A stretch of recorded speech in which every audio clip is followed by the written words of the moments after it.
You know, even with its shortcomings, 2016 actually produced a lot of good games. I was pretty content with many of the games that I picked up this year, and I was even surprised by a couple of them. Now that the year's winding down and everyone's starting to pick out their favorite games of 2016, I wanted to recommend a couple of low-profile games that you may have forgotten about this year. These are also great games to check out if you're looking for something new to play this holiday season. While some of the games I'm going to share may have been popular at the time of their release, I haven't really heard a lot of people still talking about them or recommending them at all. But fear not, that's what this video is for.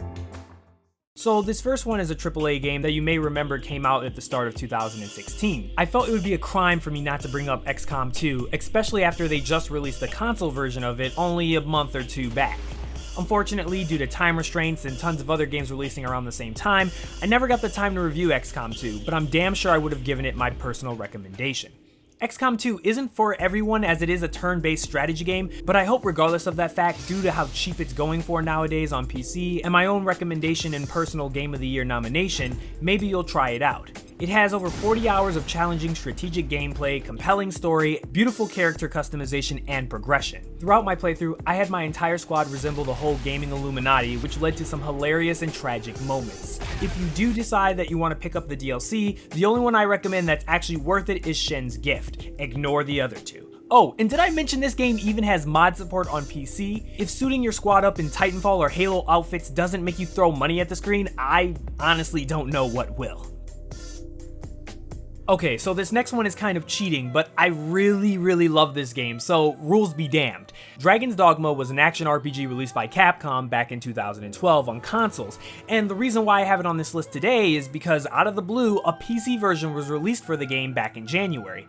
It was probably one of the more unique niched games I played back on the 360, but it's still one of my most memorable games of that time. While it's a decently lengthed game, the story was all over the place and the title definitely had its fair share of issues. However, it was the combat that, you know what, I'm just gonna show you.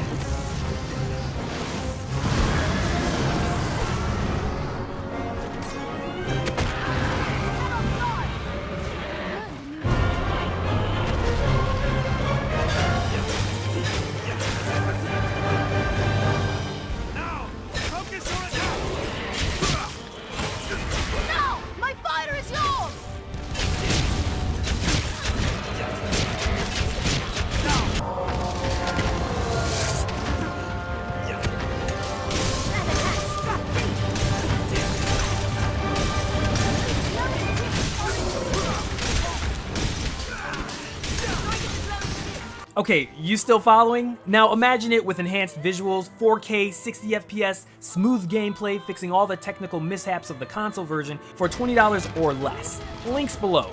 You'll thank me later.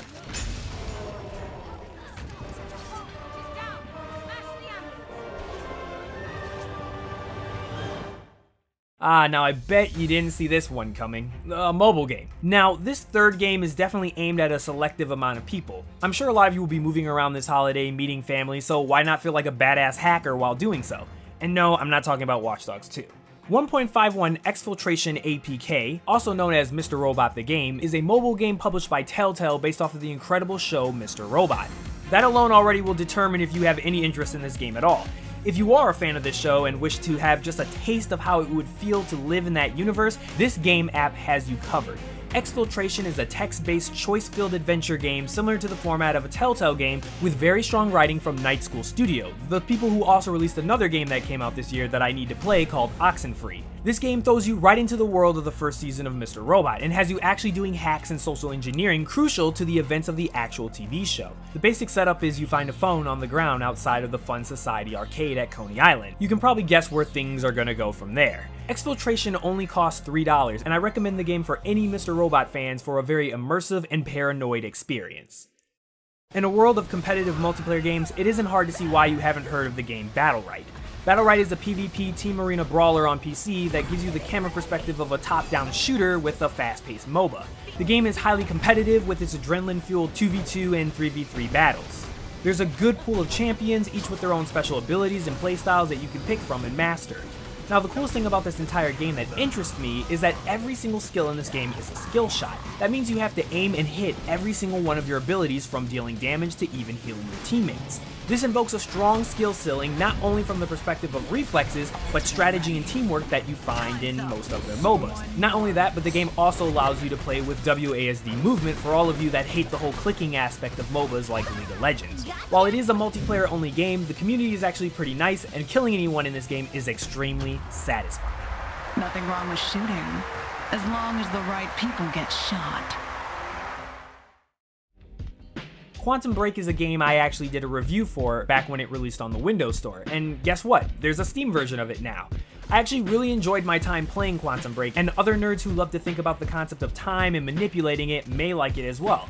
Remedy Games did do something different with this game, incorporating a Netflix-style type of show inside of the game that you can watch as you play through it, which may turn off some people, but I really like the concept. Other than that, it's a very familiar third-person shooter, but it does have some nice tricks here and there when it comes to manipulating time, similar to the Max Payne series.